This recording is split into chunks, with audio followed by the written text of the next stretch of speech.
when it comes to helping yung nangangailangan, wala dapat inner circle. Amen? Oo, lahat. Gusto ko lang na bigyan ng tingin. Pala sinabi ko lang. Without, ano daw? Discrimination and favoritism. Walang hindi makakirang pagpili o pagtatangi. Tapos, merong minention na role model, si Joseph. Gano'n na gano'n ang ginawa niya. Nasingle daw siya. Tapos, dahil nakita yung pagiging totoo niya, mapagbigay, mapag-encourage, binigyan siya ng pangalan, ng palayaw, ng bansa ng mga apostol bilang si Barnabas. Kaya siya. Meron siyang wonderful gift for encouraging the Lord's people. Ni-reward siya, di lang siya na-recognize ng Diyos, ng mga apostol, ni-reward siya ng Panginoon. He was promoted, spiritually promoted. He lost something, but he gained much. Amen?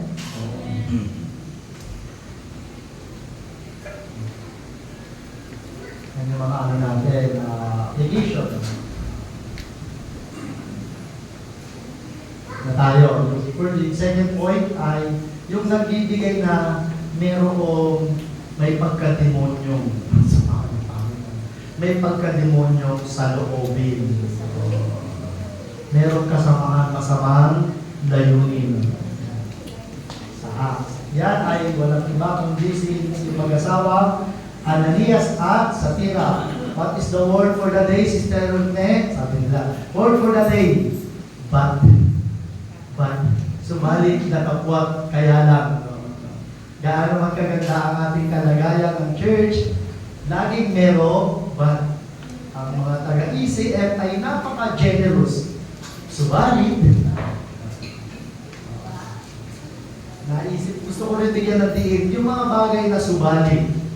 Minsan, ang kailangan natin gawin una ay pagtiisan. Yun talaga yung realidad eh. Pagtiisan. Pangalawa, ipanalangin. Ipanalangin. Kung pwedeng mawala. Isa sa natutunan kong lubos sa pagtanda ko bilang pastor. Kasi noon pag may nakita akong bat, subalit, pangit, gusto ko isolve agad. Gusto ko mawala agad. Kung tao man yun, gusto ko mawala agad. Tinuruan ako ng Diyos na maging pasensyoso. Minsan, ang kailangan mo lang doon sa subalit na tapos kaya lang na sitwasyon, tao, pangyayari, pagtiisan. At una, siyempre wala tanggapin. Yung talaga yung realidad, bilang tao, hindi tayo perfecto. Pangalawa pa, tiisan. Pangatlo, ipanalangin. Na kung pwedeng mawala, ma-resolve, maisaayos, sa tulong at kapangyarihan ng Diyos, yung mangyari yun. Yung minatulong sa Panginoon. Yung kanilang kasalanan, sin of lying and hypocrisy. No? Sabi nila, nagbenta sila, plano sila, no? May plano yung dalawa sa ilalim ng buwan. Tapos ang plano nila, bibenta nila yung katira, yung ari-arian nila, kapirasong ari-arian, at magbibigay sila ng halaga, hindi buo, pero sasabihin nila sa mga apostol na yun ang buo pinagbilihan. Pagsisinungaling at pagpapaibabaw. So dito makikita natin yan, yung origin ng sin, Satan filled. Peter showed Ananias the origin of his sin. Satan had not only suggested it to Ananias, not only put it into his mind, but also rushed him to do it with decidido siya. Ito ang aming gagawin. Magpupunwari kami, magsisinungaling kami, lolokohin namin ang mga apostol na kunwari, ibinigay namin ang buo ng aming Satanas. Nilagay siya ng ganung idea sa puso. Satan begins when we allow Satan to fill our minds and hearts and entertain wrong thoughts and feelings. Tapos dito sinabi, paano niyo nagawa ito?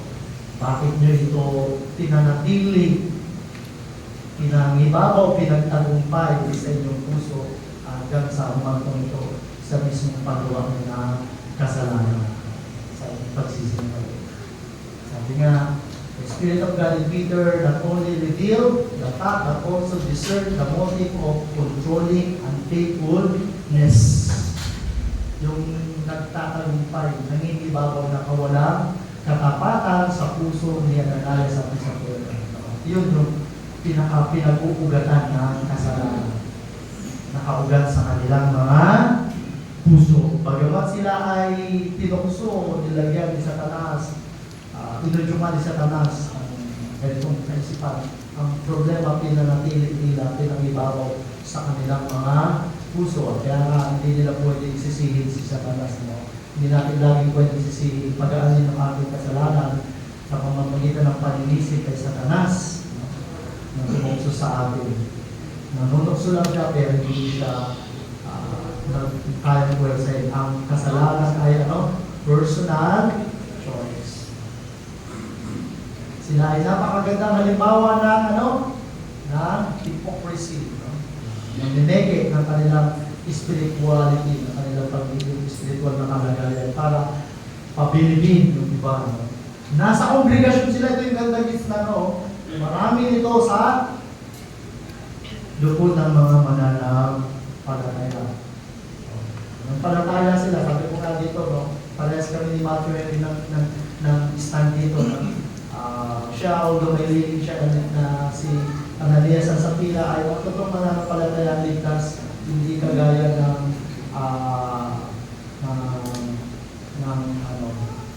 Daniel Matthew Henry commentary. Si Arthur at medyo may pagkakaparehas kay The White Bible commentary na ligtas sila. Kaya lahat sa kongregasyon, kaya lang napangibabawan sila ng kanilang pagpapaing-babaw, pagpupulwali, pagpapaing-babaw. Bagamat nasa kanila ang banal na Espiritu, pinananahanan, na pinangibabaw nila ang pagiging mapagpapaing-babaw sa kanilang mga puso. Kaming katabi mo, yung isa ka ba doon?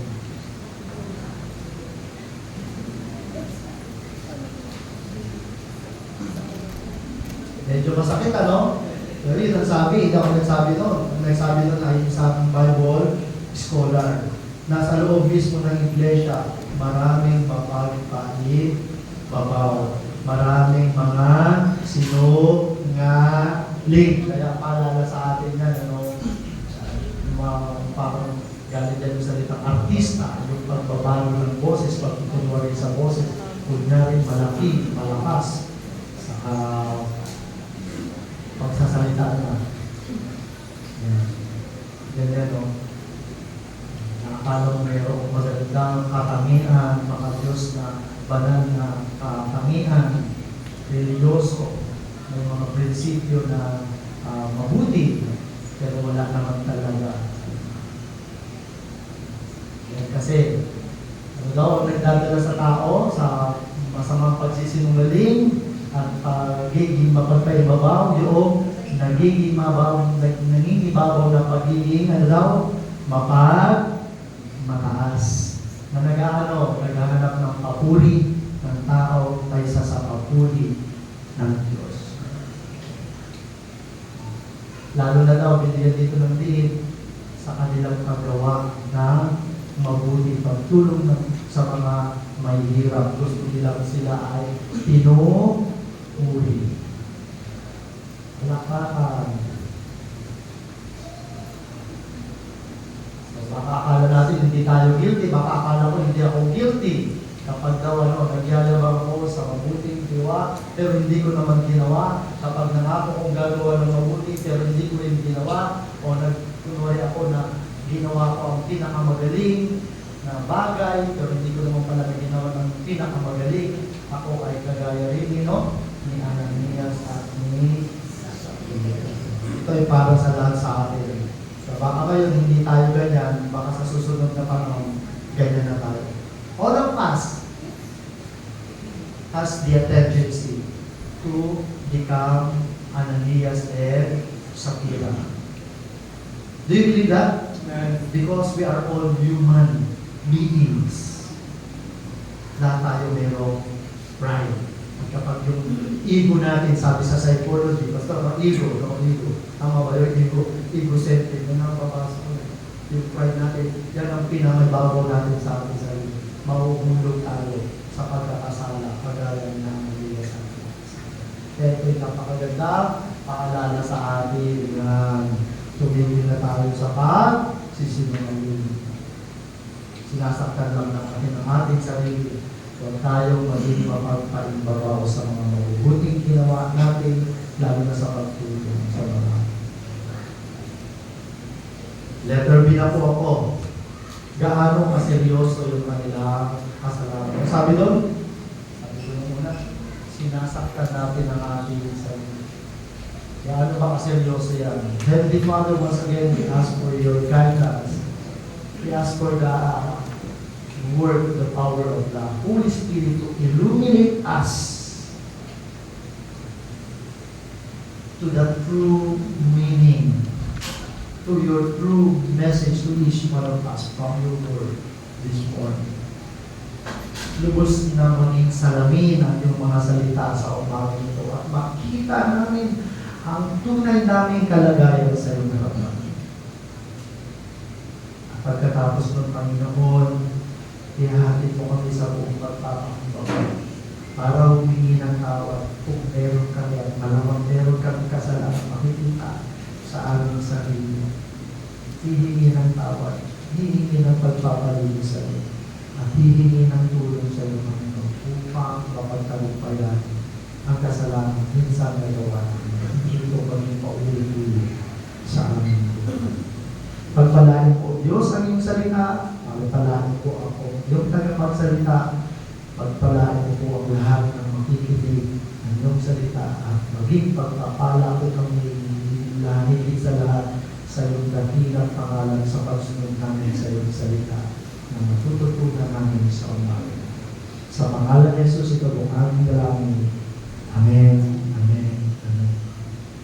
Gaano daw kaseryoso yung kanilang kasalanan nung magsinungaling sila kay Pedro? Sila, ang totoo ay ano? Kanino sila nagsinungaling? Sila ay nagsinungaling sa banal na Espiritu. Yung pagsusinungaling nilang ginawa kay Pedro, kay Apostol Pedro, ay napakaseryosong kasalanan dahil yun ay nangangahulugan ng pagsusinungaling sa banal na Espiritu at yun ay nangangahulugan ng pagsisinungaling sa Diyos. Inakusuhan ni Pedro si Ananias ng panlilinlang. Hindi sa kanya, hindi niya sinabi, bakit ka nagsinungaling sa akin? Ganon. Bakit ka nagkwento sa akin ng masama? Bakit mo ako niloko? Hindi ganon ang sabi niya. Ang sabi niya, bakit ka nagsinungaling sa banal na Espiritu? Hindi ka sa akin nagsinungaling ka sa Diyos. Bakit mo pinagtangkaan na dayain ang banal na Espiritu? Nagsinungaling si Ananias sa banal na Espiritu. Hindi ito, humanly speaking, nagsinungaling naman talaga siya kay Pedro. Pero hindi ito masyado sobra o lubos para sa mga apostol. Kundi ito ay sobrang pagsisinungaling sa banal na Espiritu na nananahan sa mga apostol kung kanino ibinigay ang pera. Hindi sa kanila, sa mga apostol, kundi sa Espiritong nananahan sa kanila. Lubos na nagsinungaling si Ananias. Yung closing, yung closing na accusation, napaka-seryoso. The closing part of the accusation, yung pagsasakdal sa kanya, is very great, napakabigat. But, sabi nung Emmanuel, ito ay napakamakatwira. Nagsinungaling ka sa Diyos. Napakabigat na nasakdal sa kanya, pero ito ay makatwiran. dahil ito ay totoo. Tanggapin niya man hindi, ito ang totoo. Sa bagay na gusto kong bigyan ng diin dito, that the Holy Spirit is obviously a person, isang maliwanag na isang katauhan, isang persona. At ito yung sinabi, yung parallel passage na yon sa verse 10, verse 4, ay nagpapatunay na ang banal na Espiritu ay Diyos. Ang tatlong persona ng iisa Diyos. Sa magandang ano yan, yung parallelism. Nagkasala ka sa Holy Spirit, nagkasala ka sa Diyos dahil ang banal na Espiritu ay Diyos. Hiwalay na katangi, katauhan, when it comes to personality, sa Father at saka sa Son. Although they are united as one God. Ang binibigyan nila. Meron akong gustong bigyan ng din dito. Sabi nung The MacArthur Bible Commentary, marahil, Ananias must have promised na nga po marahil si Ananias na ibibigay niya yung buong halaga. Nung una, nangako sila na ibibigay yung buong halaga. Pero nung maibenta na at hawak na nila yung pera, marahil nagbago ang kanilang pag-iisip. Ayaw na nilang ibigay ang kanilang buong halaga. Kaya lang, gusto pa rin nilang gayahin yung mga ibang nagbigay, kagaya ni Barnabas, na ibinigay talaga ang buong buo. Kaya nga siya ay recognize ng mga apostol. Na-recognize siya, ginawa pinalitan siya. Hindi ko alam kung anong gustong pangalan ni Ananias at Sapphira yung ipalit sa kanila kung Nobel mo na ito. Gusto rin nilang bigyan sila ng bago katawagan, kaya nagsinungaling sila.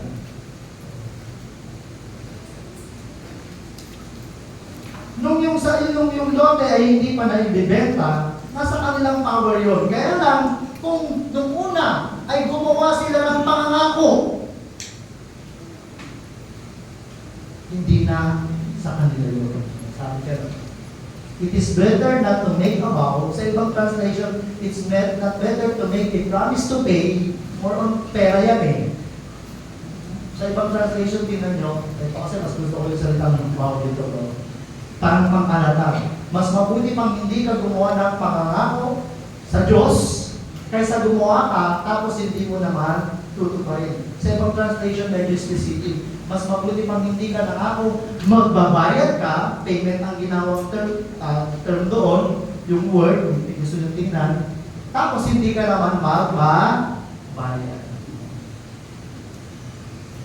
Ang naalala ko tuloy-tuloy sa utak ko yata, nakakapabayaran kita. Kako, nag-message na naman yung tao na hindi mo utang sa akin, kasi dinigil siya sa utak, pinakita pa ng kabenta. Nung unang nangutan siya sa akin, pinakabot yata ng isang taon. Yung pangalawa ng pinaabot siya ng isang taon. Ay tinala. Sabi ko, ang dinigasos namin kay Baika, hindi ka makakawin. Sabi niya, sa susunod sabihin mo, hindi ka na namin talaga pakautan. Kasi hindi ka magtungpat sa'yo, pangako. Natin na ako ipabarangay eh. Sabi niya, naman. Natin na eh. Medyo maraming halaga rin eh. Mas marami naman ang kita niya sa akin. Nagtataka naman. Pero yun, balik tayo dito. Kung naipangako na nila yun sa Diyos na ibibigay yung halaga at hindi nila tinupad, yun talaga ay isang malaking kasalanan.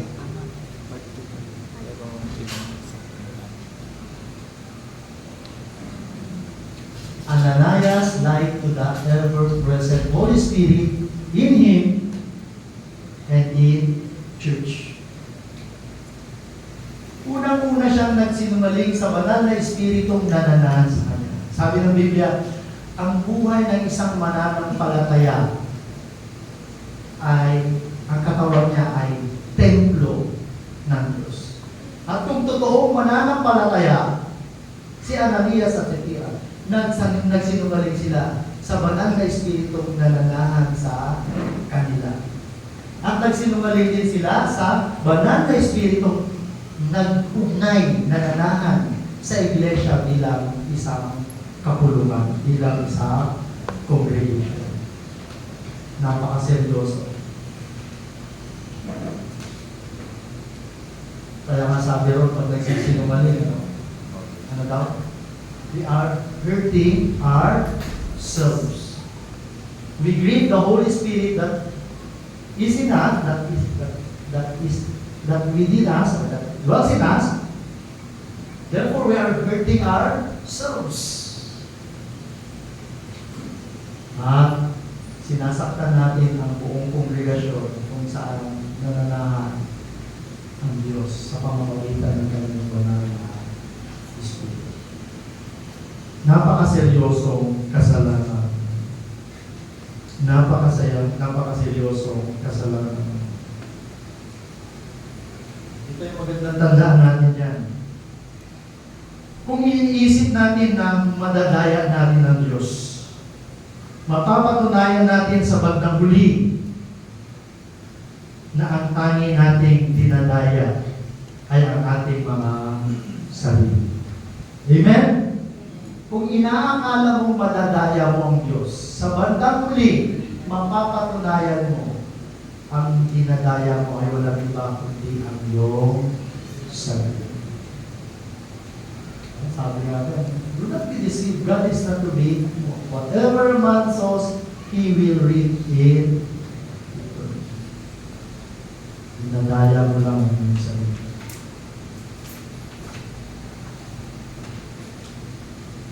Pero sa atin mo, ano? Kung sisinungaling ka pa ba? Ano? Magpapayumabaw ka pa ba? Ito pa, mas matindi pa. The severe judgment. What's the first point? The sin. So, lying and hypocrisy. What's the second point? The seriousness of their sins. The third point? The severe. Ang matindi, ang mabigat na parusa mula sa Diyos. As soon as Ananias heard these words, he fell from the Lord. Agad-agad, bumagsak.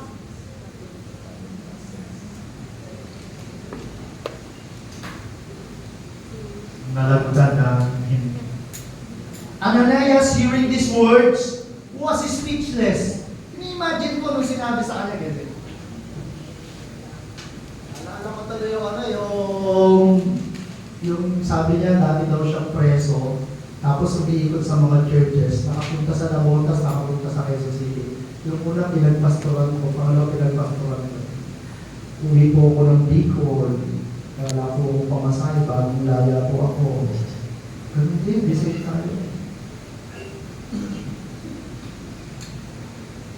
Ako to hindi ako maaaring magkamali. Ito to. Hindi na ako makinig sa kanya. Tuwing punto siya magkwento, pakiramdam niya, kung bisilo ko. Pinatapos ko lang. Tapos niya. Alam niyo, hindi mo kayo mabibigyan. Wala akong pera pang bigay sa iyo. Biglang bago lang ako. Pero, biglang nagbago eh. Hindi ako ka. Teatro ako dati.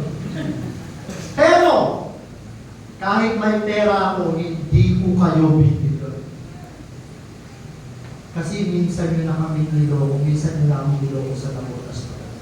Nagulat yung matandang lalaki. Matanda sa akin.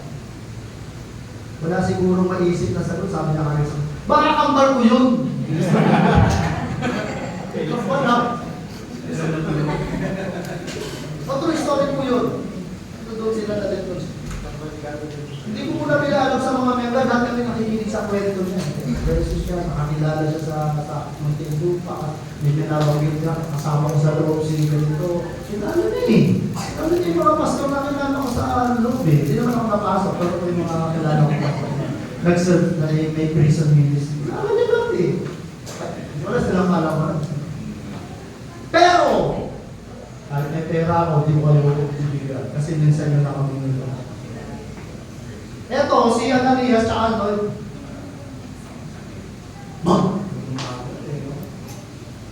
Speechless eh, walang nasagot. Tapos biglang,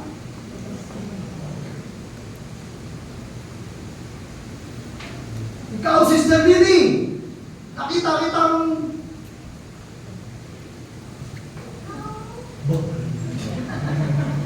ganun yun eh, ganun eh. Nagulat siya eh. Siguro gulat na gulat siya. Bakit nalaman ni Pedro yung kanilang daraya? Ay, speechless siya. Tapos biglang, sa ano? When faced with enormity, yung kakilakilabot, nung malaman niyang alam ni Pedro yung kakilakilabot na kasamaan ng kanyang ginawang kasalanan, Ananias was completely overcome, nalupig na gabi na pangibabawan, tinalo, immediately fell down, agad-agad bumagsak at nalagutan ng hininga. He died on the spot. Yeah. Died on the spot. Sabi ng The White Bible commentary na nabasa ko, we are not told what caused his stroke. Yung kanyang pagka-atake. Hindi sinabi yung pagka-atake. Certainly, Peter did not invoke. No? Isang maliwanag, wala tayong mababasa dito. Wala sinabi si Pedro, hindi niya pinanalangin na, dahil dyan, mamamatay ka! Wala tayong nabasang ganyan, di ba? Ang ginawa lang, nireveal lang ni Peter yung kasalanan ng pandaraya, yung paglilim lang ni Ananias sa banal na Espiritu. Paglilim lang sa, hindi niya pinanalangin nun. Naliwanag yun po dyan sa bagay niya, sa pangyayari niya. Peter did not invoke his death. Whether or not Ananias expired, from emotional shock, siya ay namatay dahil sa emotional na pagkabigla. Ganun, huwag ka masyadong tumawa, masaya, baka takay ka sa puso. Sino yung kakilala? Anak ba yun yan? Bumunot sa, ano yung kinakapaan?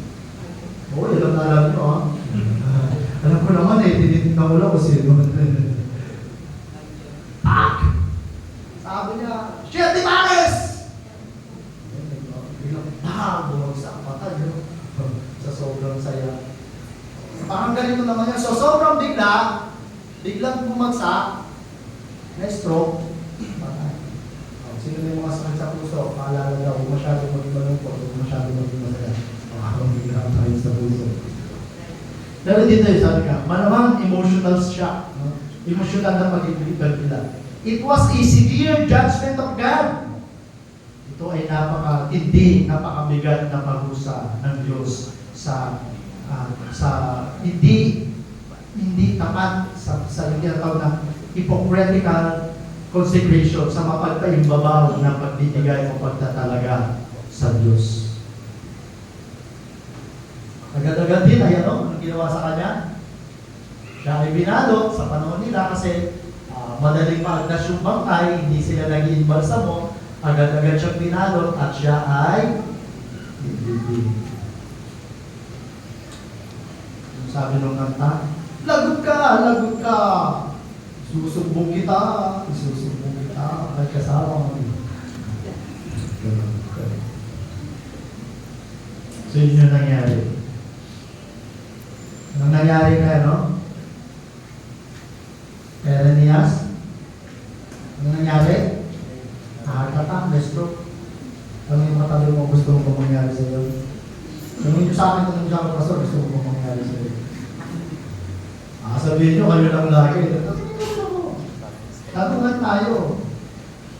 Kasi nga, paalala ito lahat sa atin, di ba? Para sa atin ito lahat, di ba? Hindi ako accepted dito. Mamaya may kukwento ako.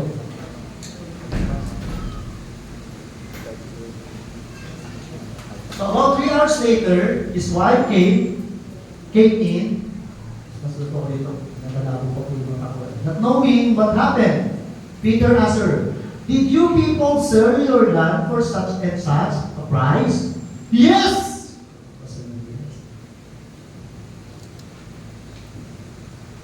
Ako kayo ng picture ni Ananias sa pira. sabihin ng sapira ay beautiful. Kaya nakatili ako ng magandang babae. Magandang pangalan po yung sapira, beautiful. Ang problema kay sapira, maganda ang panlabas, ahit ang panloob. Kaya sabi niya ng passage, pagandahin natin higit sa lahat ang ating panloob na katangian. Siya sa sapira, pero wala siyang magandang kalooban.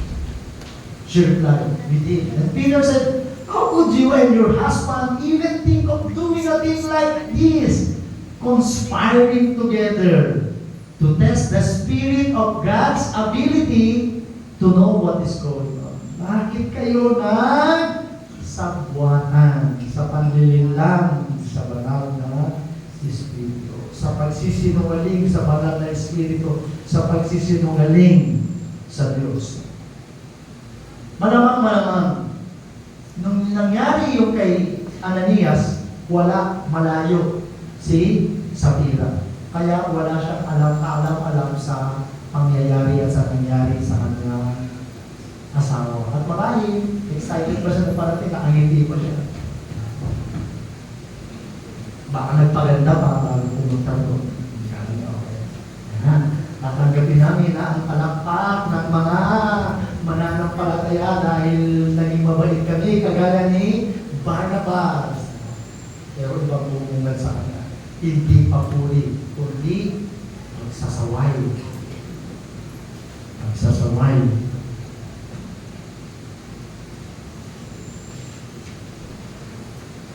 Tinanong siya ni Pedro. Sapphira was found guilty by a question that Peter asked her. Liwanag na tanong, totoo ba? Ganon. Inakala ng mag-asawa na magiging ligtas sila sa kanilang pagsisinungaling at dahil doon sila ay papalakpakan at pupurihin dahil sa kanilang ginawang kabaitan sa pagtulong sa mga nangangailangan. Tanong sa kanila, how could you and your husband even think, paano man lang, bakit kayong mag-asawa sumagi, pinabayaan nyo o sumagi man lang, hinayaan nyo, sumagi man lang sa isip nyo ang paggawa ng ganitong bagay. Ang pagsasabuatan ng pagsisinungaling sa banal na Espiritu. So, Sapphira's sin was examined. Hindi naman agad-agad tinanong siya. Binigyan pa siya ng chance. Before Peter passed yung sentence, he showed her the evil of her sin. Bago siya hinatulan ng Diyos, pinakita ko na sa kanya ni Pedro kung gaano kasama ang kanyang kasalanan. Ang mga magandang nabasa rito sa The New Matthew Henry Commentary. Napakahirap butuhan. Napakahirap sabihin kung ano ang mas masama. Ano ba ang mas masama sa palagay nyo? Yung hindi tayo nagkakaisa sa mabuti. Pero nakalagay pala dito, sino daw dito yung nakalagay? It is hard to say which is worse, mas masama, between marriage partners and other relatives. Ano bang mas masama sa mag-asawa o sa magkakamag-anak? Yung mabuting bagay na hindi nila pinagkakasunduan. Ito dapat gawin natin to Pero hindi sila magkasundo na gawin yung mabuting bagay. Yung isa naman na side, eto masama to. Pero nagkakasundo sila gawin. Ano ito mas masama? Di ba? May kasama. Makikita natin sa radyo, sa TV. Inuli, buong pamilya ang negosyo. Nagtutulak ng droga. Nagkakasundo sila. No? United sila sa paggawa na masama. Tapos, kamakala naman, nabalita, sinapak ng apo, yung kanyang lolo. Bakit? Hindi, dahil nag-aagawat sila sa lupa. Yung pagmamana-mana, dapat magkasundo, hindi sila magkasundo. Isa, hinuli buong pamilya, yung kanyang living partner, yung tatay. Kasi buong pamilya nagtutulak ng droga. At ano sa araw? May tanong kasi nagtatanong yan eh. Nagtatanong. Hindi parang sentence, pero parang sabi na nga, ang hirap sabihin na mas masama daw. Kahit yung author ng Daniel Matthew Henry, hindi niya ma-distinguish ano ba mas masama. Yung sa church na lang natin, meron kang dapat gawin mabuti. Tama.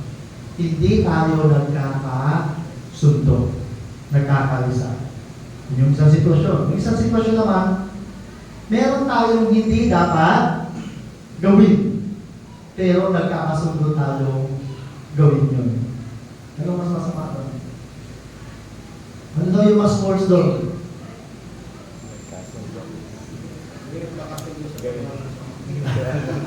Nagkakasundo sa paggawa na. So mas masama itong ginawa ni Ananias at Sapphira. Pero sabi niya, hindi siya ito. Pero mahirap din yung hindi kayo nagkakasundo sa paggawa ng tama. Pero mas mahirap yung nagkakasundo talaga sa paggawa ng anyway, yung brother. Hindi naman, hindi niya naman sinabi kung ano. Basta sabi niya, ang hirap lang sabihin. Hindi naman sana naman. Nagsabwatan pa kayo. Gano'n. Yung galit na galit, no? Nagsabwatan pa kayo mag-asawa.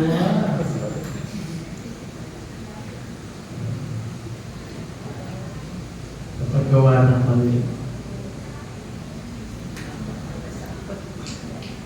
It is so sad to see those relatives who should steer one another, no? Nakakalungkot na makita yung mga magkakamag-anak o yung kamag-anak mo, yung asawa mo mismo, na imbis pukawin ka sa paggawa ng mabuti, tinuturuan ka pa, pinagmamatigas ka pa sa paggawa ng masama. Nag-gets nyo? Nakakalungkot makita na merong mga tao, sabi nga, hindi na nakatutulong, nakaka-permission pa. Dahil may ganyan term, no? Ikaw, hindi ka na nagturo ng mabuti, tinuruan mo pa ng masama. Siguro sabi mo sa tatay ka, pinagagalitan mo yung anak mo sa tanda. Dahil tinuruan niyang gumawa ng kasalanan ng kanyang bata. Ikaw.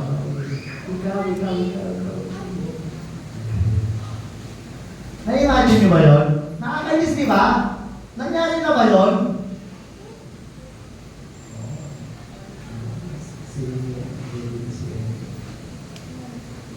Nagkataway si Martha at si Joseph, nag-distuwan sila.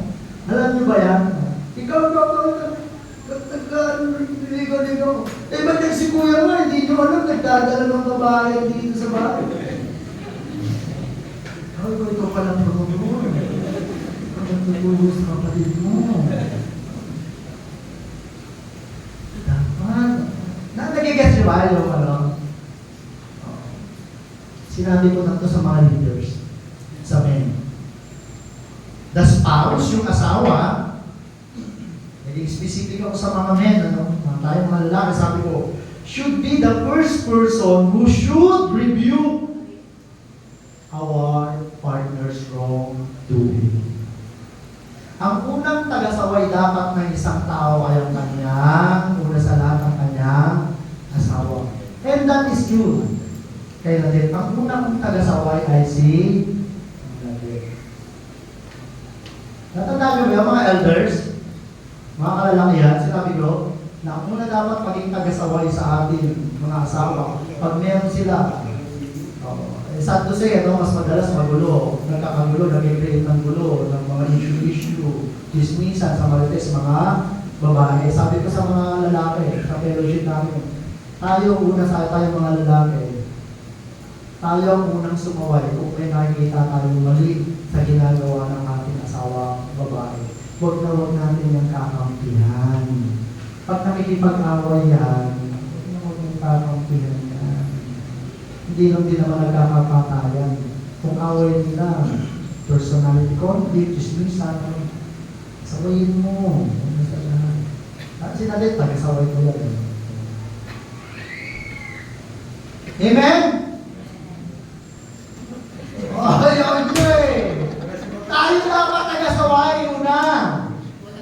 Ito, huwag tayong kagaya kay Ananias at Sapphira.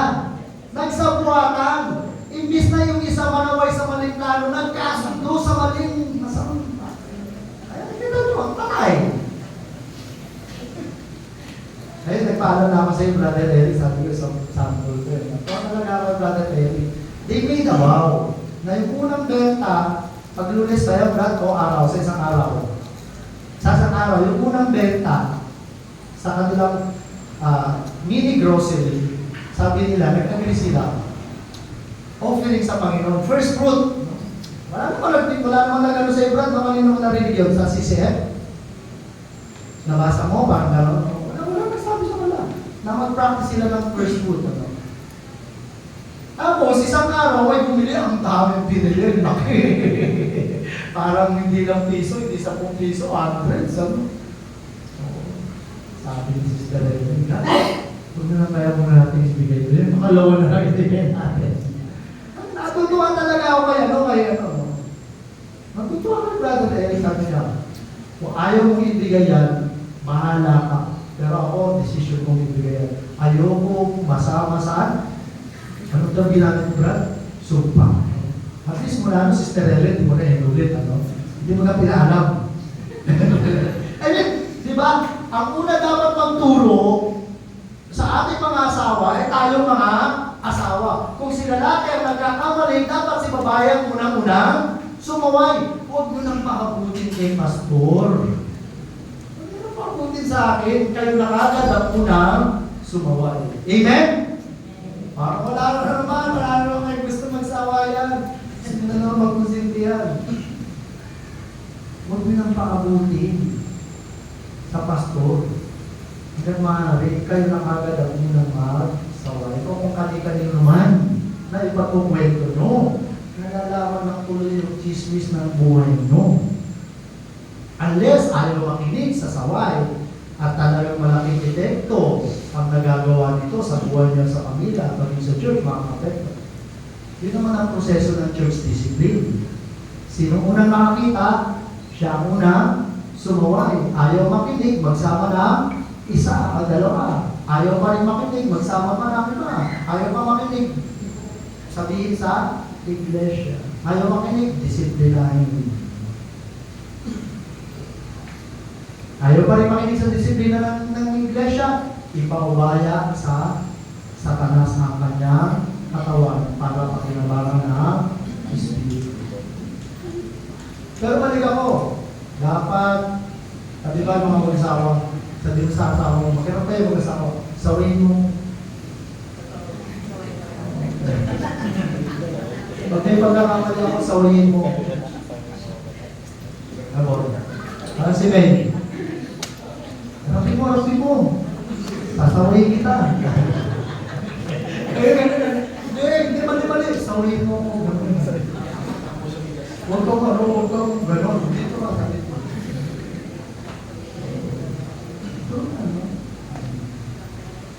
Sumunod lang, marami ng 30. Hindi mo alam yung kwento, no?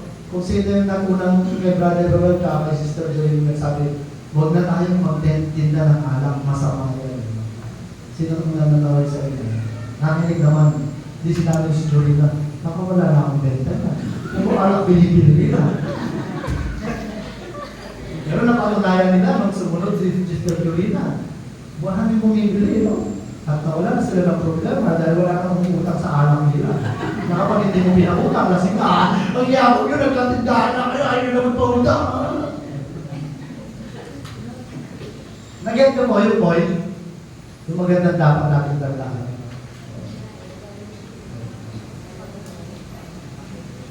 Nasaan na ba ako? Ano yung kasalanan nila? Sabi nila.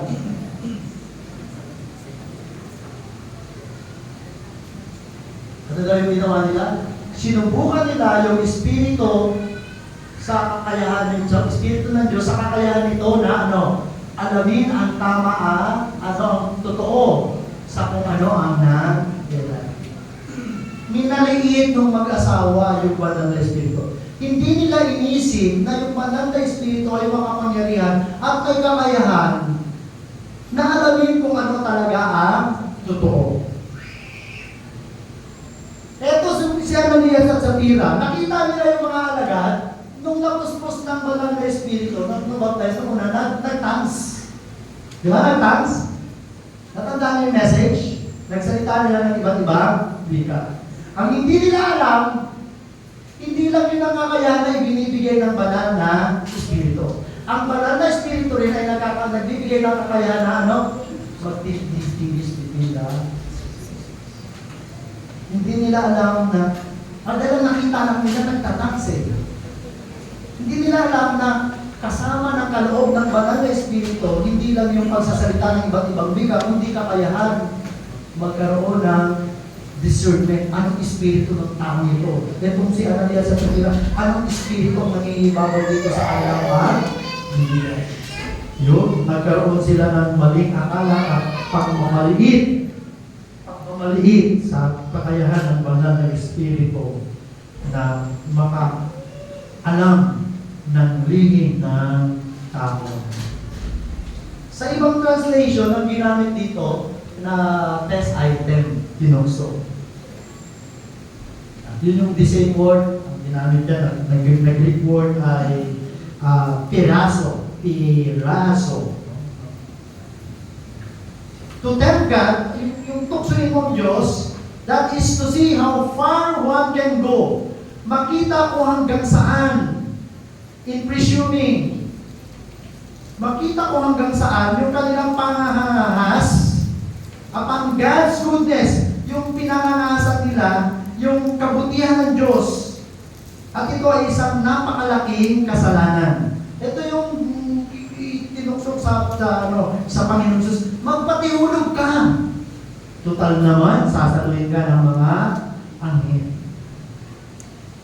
Yun yung ibig sabihin ng yung sasadyain mo maggumawa ng kasalanan, tapos titingnan mo, tingnan ko nga, paparusahan ako ng Diyos. Minsan may mga bata gano'n, di ba? Yung mga anak, gagawa ng masalanan, tingnan ko nga, paparusahan ako. Una, tingnan ko nga kung mahuhuli ko. Tapos pag nahuli ko, titingnan ko nga kung paparusahan ako. Yun ang ibig sabihin ng to tempt the spirit of the yung bang sabi ng tao, sinasagad mo ang aking pasensya. Inuubos mo ang aking pasensya. Inaakala mo na hindi ka papansinin ng Diyos, hindi ka parurusahan ng Diyos. Ananias at Sapphira had gone too far, lumagpas na sila sa hangganan in presuming sa pagpapalagay o pagpapangas upon God's forbearance, yung pagtitimpi ng Diyos. The holy, yung kahangalan of such blatant, yung kahangalan ng ganung lantarang pangangahas ng tao had to be shown. Ipinapakita na isang kasalanan. Alam mo, pag ginawa mo yung parurusahan ka ng Diyos. Pero gusto mong subukin kung talagang parurusahan ka ng Diyos. Kung kaya, yung tinatawag na ultimate divine chastening, subdulang banal na pagpaparusa ang naranasan ni Ananias at ni Sapphira. At ito yung magandang paalala sa atin. Those who expect safety and impunity, yung nag-aakala na ligtas sa parusa dahil sa ginawang kasalanan, ay sinusubukan yung Espiritu ng Diyos. Minsan ba meron kayo gano'n? Ako honestly, maraming pagkakataon. Alam ko kasalanan, alam ko pinarurusahan ng Diyos ang kasalanan, ganito ang kasalanan. Pero ginawa ko pa rin, tapos isip ko, ginawa ko, paparusahan ako ng Diyos. Ano ganun pagkakataon sa buhay ko? Ewan ko sa inyo, no? Alam mo na kasalanan, ginawa ko pa rin, kahit anong muna sila, paparusahan ka ng Diyos, tinignan. Inisip mo na baka hindi ka parusahan ng Diyos, baka mababait naman ng Diyos, mapagpatawad naman ng Diyos. Ganun yung iniisip natin, di ba? Meron naman akong assurance of salvation. Hindi, may assurance of salvation ka, pero wala kang assurance of freedom from yung earthly na judgment, yung pagpaparusa dito sa mundo. Sige, meron sa television tayo. Hindi ka makaligtas. Meron consequences, earthly consequences ng iyong kasalanan. Na binigay ang hatol sa kanya. Sabi, alam mo, ayan o, kadadating pa lang ng mga nagbuhat ng bangkay ng asawa mo, ngayon naman, ikaw ang kanilang bubuhatin para ilibig. Dito medyo maliwanag na, no? Doon kanina wala pa eh, pero dito maliwanag na. Alam na ni Pedro, nakita ni Pedro kung anong ginawa ng Banal na Espiritu at binigay sa kanya ng Banal na Espiritu ang salita na ganun din ang gagawin ko ay sa pira. Kaya dito sinabi niya ng maliwanag, ikaw naman ang isusunod nilang ililibing. Kaya agad-agad, katulad ni Ananias, bumagsak si Sapphira at namatay. Sapphira was sentenced to share in her husband's condemnation. Nakibahagi siya sa paghatol na naranasan ng kanyang asawa. The same fate, no, parehas na pangit na kapalaran that struck Ananias, yung tumama kay Ananias, overtook Sapphira. Siya rin ang umabot kay Sapphira. And she fell down and expired, namatay. This punishment of Ananias and Sapphira may seem severe. Parang napakabigat, ano? Ano kaya? Ano nangyari sa atin ito ganito? Baka na tayo patay na, ano? Ha? O baka na tayo patay na, pero paano mo yan? Parang, yung iba may mga nagkubasyon, bakit ang sobra naman napaka-bagsik, napaka-lupit na Diyos? Patay agad? Patay agad? Oo. This punishment of Ananias and Sapphira may seem severe. Parang napakabigat. But we are sure, listen, sabi ng Daniel Melvin, but we are sure it was just. Ito ay nararapat at makataon. Ito ay nararapat at makataon. Parang may sinulat ako dito. Balik lang ako dito. Sabi ng Daniel Melvin, notice the power of the word of God in the mouth of the apostle. Pagtingnan natin yung kapangyarihan. Ito dito maliwanag na. Sabi sa kanya, na kararating lang ng mga naglibing. Ikaw naman ang kanilang susunod. Kita niyo yung power ng salita ng mga apostol. Notice the power of the word of God in the mouth of the apostles.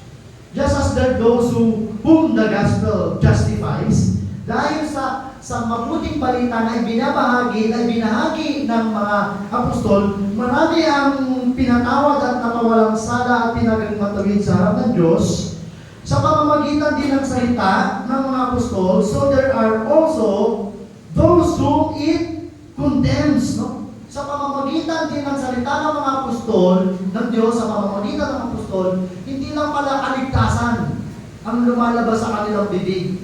Lumabas din sa kanilang bibig ang kahalatulang ipinasasabi ng Diyos, ng banal na Espiritu. Ang power, no? Ganon ka, hindi ka pangyarihan. The same mouth, lumalabas yung good news, at sa parehas din yung judgment. Ang isang bagay na magkaparehas doon, parehas na salita ng Diyos. Parang nasabi ko na yan dati, no? The same mouth. Magkaiba, yung isa good news, yung isa ay judgment.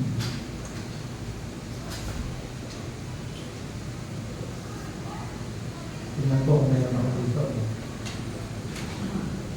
Wala pa, mamaya pa yan.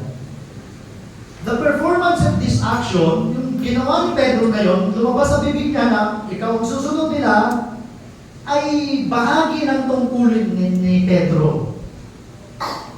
At siguro kung maririnig natin si Pedro, ang matatandaan natin ay ang kanyang ano yung pinaka-memorable, pangit, no? Experience kay Peter. Yung kanyang pagtatatuwa. Pero anong maganda kay Pedro?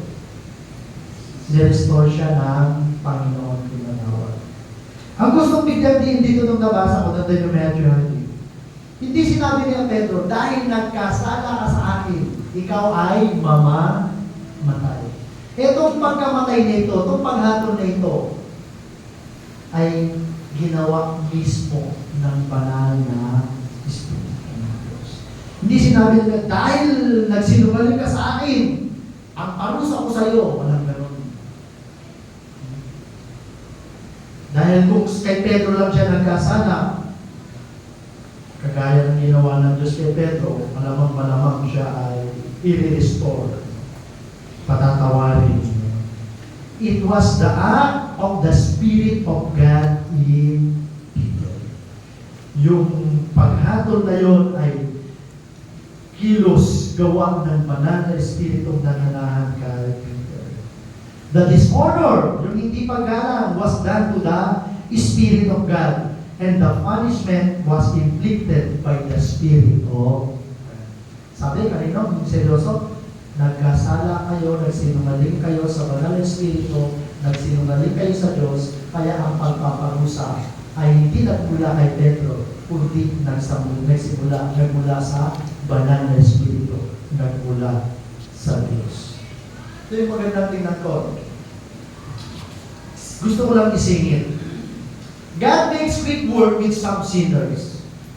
May mga pagkakataon yung mga nagkasala ay para bang agad-agad dinatulan ng Panginoon. Ako marami yung nakita. Namatay. Sa iba't ibang kamaraanan. Namatay. Mga kapwa mananampalataya. Marami pastor. Kilala ko. God makes big work with some sinners. While He is patient with others for a long time. Meron nga kami kaibigan, hindi natulog, na-aksidente siya sa motor, nakasagasa ng aso. So sa pag-iwas sa aso, sumem lang yung motor kabayan pa. Kailangan dinala sa orthopedic, kailangan lagyan ng bakal or cemento. Nawagan siya, humingi ng tulong. Makalipas ang mga ilang panahon, yung gulang yata, ibinulgar ng Diyos na itong pastor pa lang ito, nagkaroon ng relasyon. Kwento ko na ito, Pacquiao, sa isang barangay worker. Worker din sa barangay. Naging ano siya eh. Lupon sa barangay. Lupon ba o parang BOA? Purok leader. Tapos habang nasa barangay siya, may nakita siya isang magandang babae, nagandahan siya. At pinuntahan niya yung babae sa bahay at nagkaroon sila ng pagtatalo. May asawa niya. Hindi napatay, namakailan, nabalitaan ko, may construction worker yung asawa. Sa Cebu ba yun, yung pinatay, yung kalabuyo ng kanyang asawa. At parang nagtagni-tagni kami mga kaibigan ng pastor. Yung pangyayari sa kanya noon, warning na pala sa kanya ng Diyos. Dahil meron na siyang ginagawa matindi kasalanan. Kaway type ko lang kanina, no? Sabi ko, ang dalawa ay nagiging isa. Ginagawang sukdula ng pagtatali ang pagiging isa. Yung pagiging isang katawan, one flesh, sa mag-asawa. Sabi sa Corinthians 1 Corinthians 6, kapag nakikipagtali ka sa isang masamang babae, yung mga temple prostitute, nagkakasala, sinisira mo ang sarili. Dahil pinagiging isa mo yung sarili mo doon sa kasalanan ng isang masamang babae. Kinukwalify ko kanina, naalala ko rin yung kasalimbaga, diba? At ang dalawa ay magiging isa. Ginagawa ang role ng pagtatalik sa marriage. Ginagawa ng sukdulan ng pagiging isa. Naglilistula sila ng isang katawan. Walang mali siya po ito, no? Nagdudugtong ang kanilang mga bitukan. Para kami niya magkapatid, parang isa lang ang aming bitukan. Sa mag-asawa, nagiging isa lang ang kanilang katawan. nagdudugtong ang kanilang buhay sa pamamagitan ng pagtatayo. Kaya hindi natin dapat ginagawa yun na hindi sa ating asawa. Pero ang point ko, kung pastor Mano, baka hindi pinarusahan siya biglang. Buti hindi pa siya pinatay, balik lang yun. Sinasaway. Sabi ko pa lang yung pigilan mo lang. Sabi niya, kasi ang ganda ng babae. Hindi mo. Ito sakit na yun. Ganda naman ang asawa mo eh. Naalaman namin yung asawa, madalas pala nasa trabaho, naka-stay sa trabaho, para natutulang yung asawa. Ay mo, paano kayo makukulang para hindi ko naman? Sabi, that's not an excuse.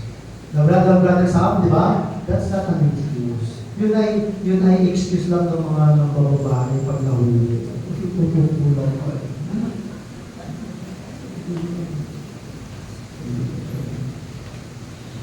Minsan ang bilis ng Diyos, minsan hindi naman. Ganun pa man, wala tayong karapatang magtanong. Ano ang paborito ni Brother Paulo? That's God, sovereign. Wala tayong question. Decision yan eh.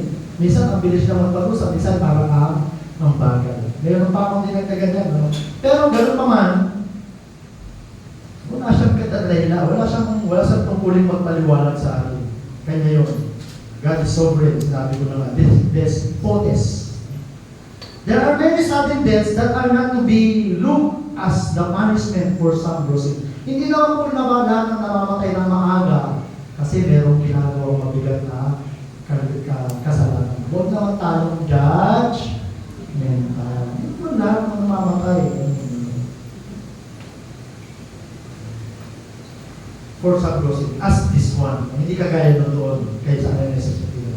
We must not think that all who die suddenly are greater sinners than others. Kasi masalbahe siya sa akin, kaya yan, pinarusahan namin. Ako, konti lang naman ako gumawa ng kasalanan. Kala mo lang yun. To some perhaps, a sudden death is a favor. Yung sabi ni Pablo, for me to live is Christ and to die is namang mabor, a quick passage, no? Nakakaingit sila. Although magbuhay ka, ayaw mo mamatay. Pero pag patay ka na, nakakaingit na yung naunang namatay ng Kristiyano. Totoo? Di kayo naniniwala? Nakakaingit sila. Wala na silang problema. They are no longer under human infirmities. Hindi na sila saksaw ng kahinaan na meron ang tao. At kung mananampalataya sila, nasa Panginoon. Bagamat ang lahat ng biglaang kamatayan ay paalala sa atin. Ito ay babala. Asawa ni... Pag may nakita kang biglang namatay, maging babala sa iyan. That thing can happen to you or to me. That is why we need to be ready always. Amen? Ano ready ka na mamamatay? Dapat nasagot mo, yes. Pag may tanong, gusto mo na mamatay. Yan, medyo mag-isip-isip ka. Pag sinabi, ready ka ba mamatay? Yes, dapat. Di ka gusto. Ready tayo. Pero pag sinabi mo, gusto mo pang mamatay. Gusto mo na mamatay, sagot mo, gusto ko pang mag-ibig kayo. Di ba yung masagot ni Paul? For me to live is Christ. Gusto ko pang manatili sa buhay para maglingkod sa Panginoon. Amen? Totoo, gusto mo pang mabuhay para maglingkod sa Panginoon. Dahil wala akong maglingkod na ginagawa.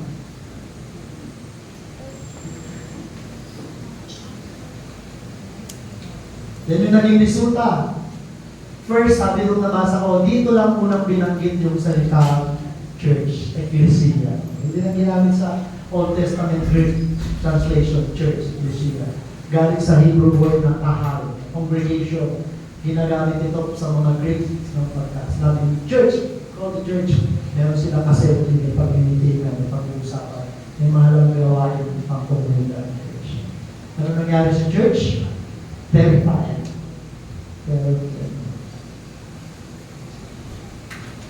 Bakit napakabigat ng parusa? Ang ganda ng naging resulta. Ang ganda ng naging resulta. God's judgment on Ananias and Sapphira pagpira-produce shock, pagkabigla, and fear, pagkatakot among the believers, making them realize, para maunawaan, how seriously God regards sin in the church. Para maunawaan nila kung paano tinitingnan, gaano kaseryoso tinitingnan ng Diyos ang kasalanan sa loob ng iglesia, na hindi ito dapat binabaliwala. Yun. This event brought great awe and fear, paghanga at banal na pagkatakot sa Diyos doon sa iglesia. This event brought great awe and fear of God into the church and exercised purifying influence. No, dahil doon, yung pangyayaring yun, naggumawa ito naging ito at na magdulot ng paglilinis. Kailangan maglilinis. Kasi natatakot ako, baka sa paglilinis ako dito sa church natin, ako yung unang malinis.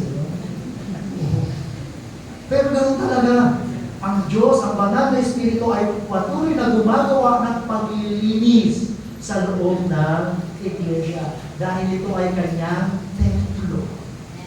Ang banal ng Diyos, ang banal na Espiritu ay banal at ayaw niyang nananagalan, nangingibabaw ang kasalanan sa loob ng iglesia. You know, they were afraid about the seriousness of hypocrisy and sin in the church. The people learned that death can be the consequence of sin. Yan ang madalas sabihin, di ba? Yan ang madalas sabihin sa Lord's Supper, na kapag kayo ay nakikibahagi sa banal na hapunan at patuloy na gumagawa ng kasalanan, kayo ay kumakain at umiinom ng hatol para sa inyo sarili. Kaya meron sa inyong ilan na may hinaan katawan. Kaya meron sa inyo na ilan na masasakitin. Kaya meron sa inyong ilan na namatay na, pinatay na ng Diyos. Dahil patuloy na gumagawa ng nakakagibang na kasalanan.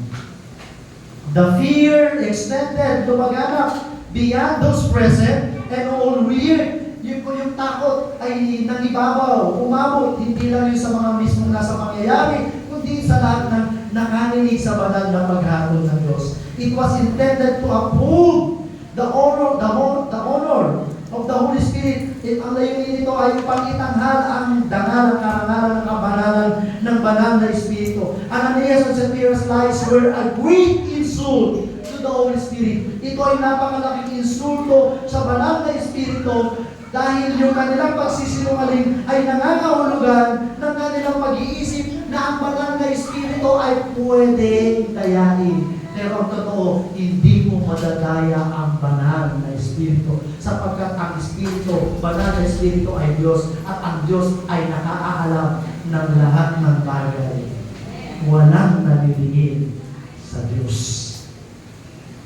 Those who had joined the church, lahat ng kabilang kasama, bago, dati na, mauna, were struck, tinamaan with an awe, tinamaan ng banal na pagkatakot sa Diyos and His judgment at sa kanyang paghatol. It did not, itong magandang nabasa ko rito, yung pangyayari yun, yung sabing takot doon, it did not restrain or spoil. Hindi nito sinira o pinigilan yung kanilang kagalakan.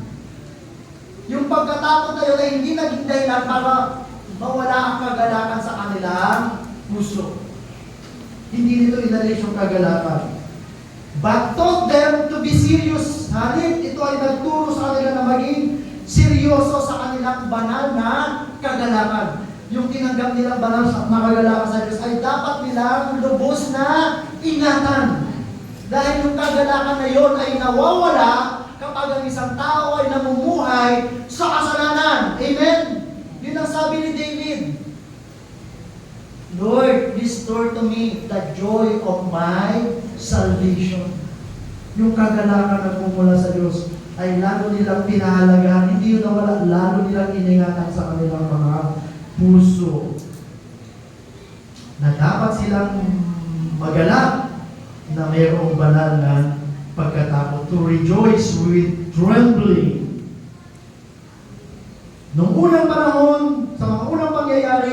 bago mangyari ito, maraming himalang ginawa ang mga apostol.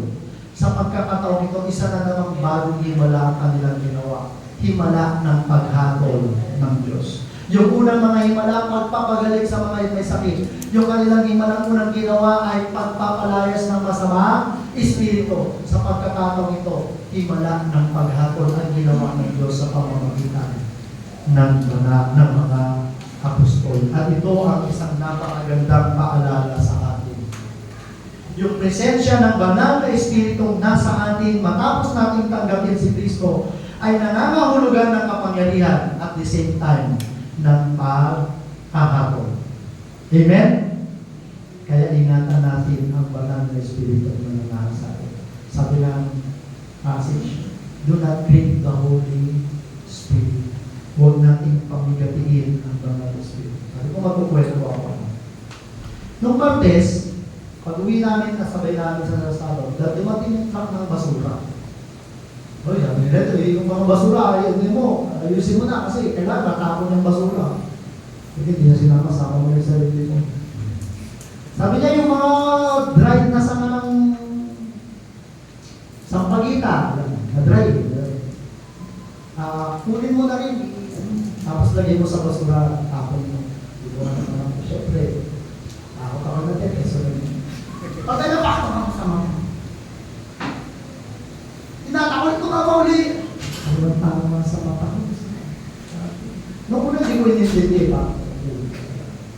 Ginamag ka ng ano, that was Thursday. Hindi ko ng ano. Sabado ng umaga, pag-gising ko alas 5, hindi ko malimutan yung ano. Ang sakit ng nararamdaman ko, parang nasa loob. Sabi ko, hindi ko patapos yung ano. Hindi ko patapos yung PowerPoint, paano script pa lang. Kailangan pang gumawa. Tapos hindi ko maitigan.